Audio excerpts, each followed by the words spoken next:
Hi TET and DSC aspirants. Project పద్ధతి social మెథడ్కి వచ్చేప్పటికి project పద్ధతి చాలా ఇంపార్టెంట్ అండి.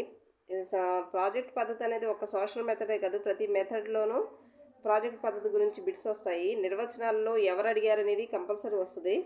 సోపానాలు అయితే చాలా ఇంపార్టెంట్ సోపానాలు. కాబట్టి ఫస్ట్ ఒకసారి ప్రాజెక్ట్ పద్ధతి గురించి మీకు ఎక్స్ప్లెయిన్ చేస్తాను.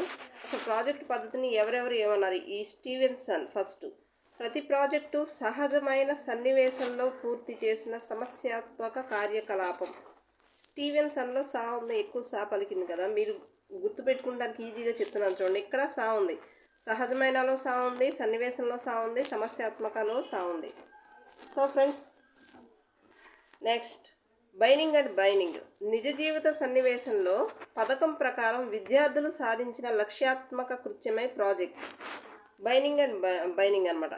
అంటే లక్ష్యాలు సాధించిన తర్వాత విద్యార్థులు ఏమని చెప్తారు? సపోజ్ 10th క్లాస్ కానీ ఇంటర్మీడియట్ కానీ అయిపోయిన తర్వాత బై బై చెప్తారు కదా, అలాగా లక్ష్యాలు సాధించే లక్ష్యాత్మక కృత్యం అన్నట్టు బైనింగ్ అండ్ బైనింగ్ అనమాట. నెక్స్ట్ బల్లార్డ్. పాఠశాల వాతావరణంలోకి తీసుకొచ్చిన జీవిత అంశమే ప్రాజెక్ట్. నేను ఎలా గుర్తుపెట్టుకున్నానంటే ఫ్రెండ్స్, బల్లార్డ్ పాఠశాలలోకి బల్లలు తీసుకొచ్చారు. ఇలా అంటే ఈజీగా గుర్తుపెట్టుకోవడం కోసం కొన్ని కోడ్స్ చెప్పాను అనమాట. మీకు నచ్చితే మీరు కూడా ఉపయోగించుకోవచ్చు, లేకపోతే మీ ఇష్టం వచ్చింది ఏదైనా మీరు గుర్తుంచుకోవడానికి ఏదైనా చేయండి. నెక్స్ట్ ప్రాజెక్ట్ పద్ధతి సోపానాలు చాలా ఇంపార్టెంట్ ఫ్రెండ్స్. ఒకసారి చూడండి. ఫస్ట్ సన్నివేశాలను ఏర్పరచడం. సన్నివేశం, అసలు ప్రాజెక్ట్ చేయాలంటే ఏం సన్నివేశాలను ఏర్పరచుకోవాలన్నమాట. ఉపాధ్యాయుడు సన్నివేశాలను ఏర్పాటు చేయాలి. ఉపాధ్యాయుడే సన్నివేశాలను ఏర్పాటు చేస్తే అప్పుడు విద్యార్థులు చురుకుగా పాల్గొనేటట్లు చూడాలి. నెక్స్ట్ ప్రణాళికని ఎంపిక చేసుకోవడం, దాని ధ్యేయాన్ని రూపొందించడం. ప్రణాళికని అంటే ప్రాజెక్ట్ని ఎంపిక చేసుకోవాలన్నమాట. విద్యార్థుల సామర్థ్యాలకు అనుగుణంగా, వాళ్ళ సామర్థ్యానికి మించి చేస్తే ఆ ప్రాజెక్టు సక్సెస్ అవ్వదు. కాబట్టి మంచి ప్రాజెక్ట్ని ఏర్పాటు చేసుకోవాలి. ఆ ప్రాజెక్టు ఎలా ఉండాలి? తక్కువ ఖర్చుతో ఉండాలి, తక్కువ సమయంలో ప్రాజెక్టు పూర్తి చేయాలి. విద్యార్థులు కదా, ఎక్కువ ఖర్చు అయితే వాళ్ళు తట్టుకోలేరు. కాబట్టి తక్కువ ఖర్చుతో తక్కువ సమయంలో. నెక్స్ట్ ప్రణాళిక రచన. అంతా ఏర్పాటు చేసుకున్న తర్వాత రచన చేయాలి. మా ఉపాధ్యాయుని మార్గదర్శకత్వంలో చేయాలి ఫ్రెండ్స్, ఇది చాలా ఇంపార్టెంట్. ప్రణాళిక రచన చేయాలి, దానికి సంబంధించిన ప్రతిపాదనలను ప్రత్యామ్నాయాలను ఆలోచించాలి. నెక్స్ట్ ఫోర్త్ ప్రణాళిక నిర్వహణ. ప్రణాళిక రచన అయిపోయిన తర్వాత అసలు ఎలా చేయాలి, ఏంటి నిర్వహణ, ఇది చాలా అతి ముఖ్యమైనది. ఇలా కూడా అడుగుతాడు ఫ్రెండ్స్, గుర్తుపెట్టుకోండి. ప్రాజెక్ట్ పద్ధతిలో అతి ముఖ్యమైనది ఏంటి? ప్రణాళిక నిర్వహణ.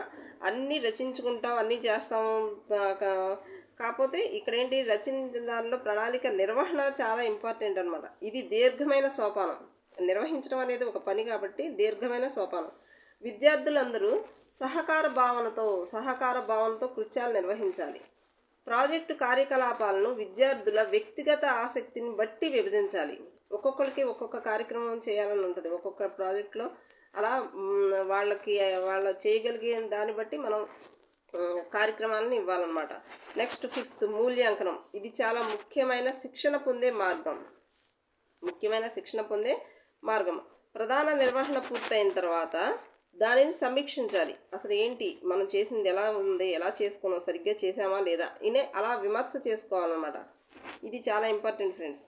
నెక్స్ట్ విమర్శన అంతా అయిపోయింది, మూల్యాంకనం అయిపోయిన తర్వాత నమోదు చేయాలి. అంటే విద్యార్థులు ప్రాజెక్టు పుస్తకాన్ని తయారు చేసుకోవాలి. మనం ఈ ప్రాజెక్ట్ తయారు చేసాము, ఆ ప్రాజెక్టులో ఎన్ని చేసాము, ఏం ఉపయోగించాము, చర్చలు ఏం జరిగినాయి, విధులు ఏంటి, వివిధ అనుభవాలు ఏంటి, మనం ఆ ప్రాజెక్టు కోసం ఏమేమి గ్రంథాలు ఉపయోగించాము, ఏ సమాచారం సేకరించాము అనేది ఆ పుస్తకంలో నమోదు చేసుకోవాలి. చూసారు కదా ఫ్రెండ్స్, సోది లేకుండా నేనైతే ఇంపార్టెంట్ టాపిక్స్ని నేను వీడియోస్ కానీ షార్ట్స్ కానీ చేస్తున్నాను. గుర్తుపెట్టుకోండి, నేను ఇప్పుడిప్పుడే చేస్తున్నాను. కాబట్టి ఫ్రెండ్స్, వీడియోని నచ్చితే లైక్ చేయండి, షేర్ చేయండి, సబ్స్క్రైబ్ చేయండి. ఫ్రెండ్స్, లైక్ చేస్తేనే కదా ఇంకొంతమంది సబ్జెక్ట్ నేర్చుకుంటారు. Please friends, thank you.